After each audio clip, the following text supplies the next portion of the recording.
네, 여러분 반갑습니다. 1월 4일 대원TV 시작하겠습니다. 자, 윤석열 국민의힘 대선 후보가 김종인 총괄 선대위원장을 내쫓고 이른바 김종인 이준석의 연합 쿠데타를 진압할 것이다 라고 하는 보도가 나왔습니다. 사필 규정입니다. 윤석열 후보가 김종인에게 분노한 이유는 자신이 외부 일정을 수행하는 중에 선대위 전면 개편과 인적 쇄신을 공론화하면서 언론 플레이를 펼쳤기 때문입니다.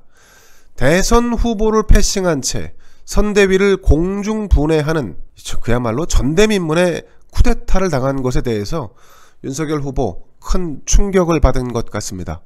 자, 이에 앞서서 두 사람은 이재명에게 뒤처진 지지율을 만회하기 위해서 선대위를 쇄신하자, 이런 논의에 일정 정도 교감이 있었다고 합니다.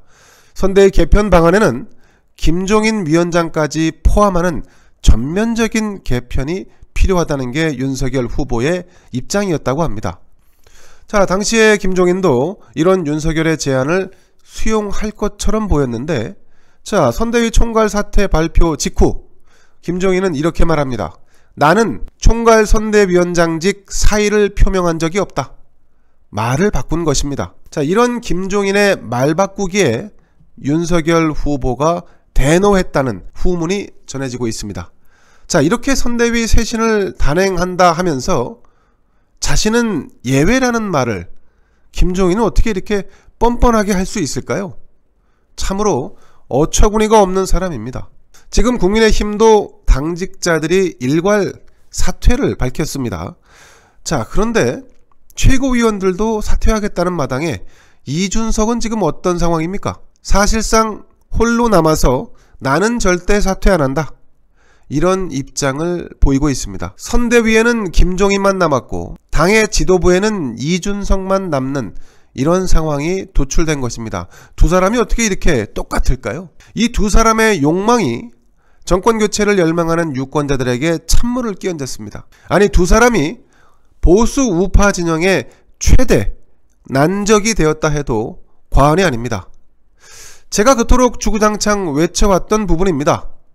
사람을 알아보지 못하고 미숙한 선택을 한 윤석열 후보의 책임이 큽니다. 윤석열은 어쩌면 지금도 자신이 무엇이 문제인지를 통찰하지 못하고 있을지도 모릅니다. 어쨌든 윤석열은 그 측근과 전화통화에서 김종인의 행보와 관련해서 이것은 나에 대한 쿠데타다, 이렇게 목소리를 높였다고 합니다. 자, 이르면 오늘 중으로 선대위 개편안이 발표될 예정인데 그 개편안에는 다행히도 김종인이 배제될 것이라는 이런 소식이 전해지고 있는 것입니다. 늦었지만 이제부터라도 윤석열 본인이 윤석열 스타일대로 선대위를 끌고 가야 합니다. 잘한 결정이라고 박수를 보내고 싶습니다. 자, 이제 선대위 총괄이 사라지고 윤석열이 모든 걸 직접 진두지휘하는 형태로 선거를 치러야 할 것입니다. 만약 선대위 개편안 내용이 파격적이지 않을 경우 윤석열은 이대로 지지율이 곤두박질 치게 될 것입니다. 윤석열이 국민의힘 대선 후보로 선출되고 2개월여가 흐르는 동안에 윤석열 다음은 사라졌고 김종인과 이준석의 권력투쟁에 휘말려서 고전을 면치 못해왔습니다. 윤석열 지지율 하락의 한 축이 바로 김종인, 이준석 때문이었다는 것입니다. 자, 두 사람을 쳐내는데 한치의 주저함이 없어야 할 것입니다. 이와 별개로 윤석열의 지지율 하락세와 내용으로 인해서 반사이익을 얻은 인물이 있습니다. 바로 안철수 국민의당 대표입니다. 지금의 분위기로 보면 윤석열, 안철수의 후보 단일화가 진행된다면 안철수가 제1야당의 국민의힘 대선 후보 윤석열을 꺾고 범보수 우파 진영의 대선 후보가 될 가능성도 있습니다. 일부 언론사가 실시한 윤석열, 안철수 후보 단일화 시 적임자를 묻는 여론조사에서 안철수가 적합하다는 여론은 41%, 윤석열이 적합하다는 30%로 약 11%포인트가량 안철수가 높게 나왔습니다. 안철수의 지지율 상승세가 15%를 찍는 순간 흐름은 완벽하게 안철수 쪽으로 바뀔지도 모릅니다. 자, 이미 안철수는 이번 대선 완주를 목표로 배수의 진을 치고 있습니다. 게다가 윤석열의 실망한 유권자들의 기대를 한몸에 받으면서 사람들이 모여들기 시작했다고 합니다. 안철수는 코로나19를 극복할 수 있는 전문성, 의사 출신이죠.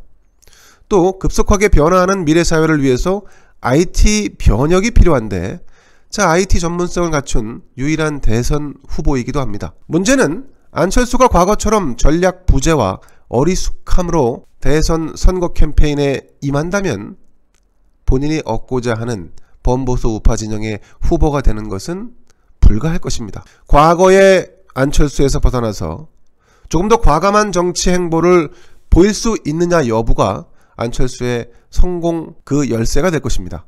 아직은 윤석열 후보와 국민의힘에 대해서 안철수 후보가 날선 비판을 자제하고 있지만 기세가 오르는 순간 국민의힘과 윤석열 후보를 공개적으로 저격하면서 이른바 제3의 물결을 외치고 나설 것입니다. 자, 윤석열이 선대위 쇄신을 어떻게 단행하느냐에 따라 이 모든 상황이 연결되어 있습니다.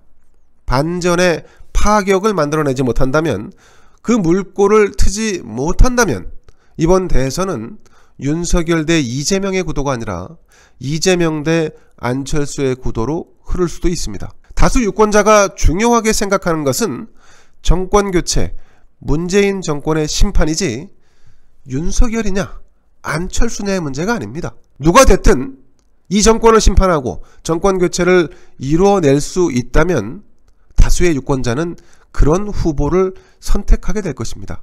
이 관점에서 본다면 범보수 우파 진영의 대선 후보는 아직 미정인 상태라고 할 수 있겠습니다.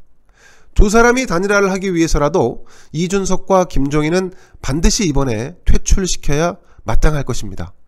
윤석열 후보는 먼저 안철수에게 손을 내밀면서 당장 내일이라도 만나서 단일화 선수를 치는 게 현재 선택할 수 있는 가장 합리적인 전략일 것입니다. 무명의 핵심 참모들은 지금의 혼돈에 휘둘리지 말고 보다 적극적인 반전 칸들을 모색해서 그 내용을 후보 윤석열에게 전달해 주어야 합니다. 머리를 쓰고 상상력을 발휘해 주기를 기대해 봅니다. 그게 안 된다면 자신의 자리를 내어주더라도 그런 역할을 할 수 있는 인재를 후보 옆에 붙여주어야 합니다. 자, 김대현의 뉴스브리핑 여기서 마치겠습니다. 감사합니다. 구독, 좋아요, 알림 눌러주세요.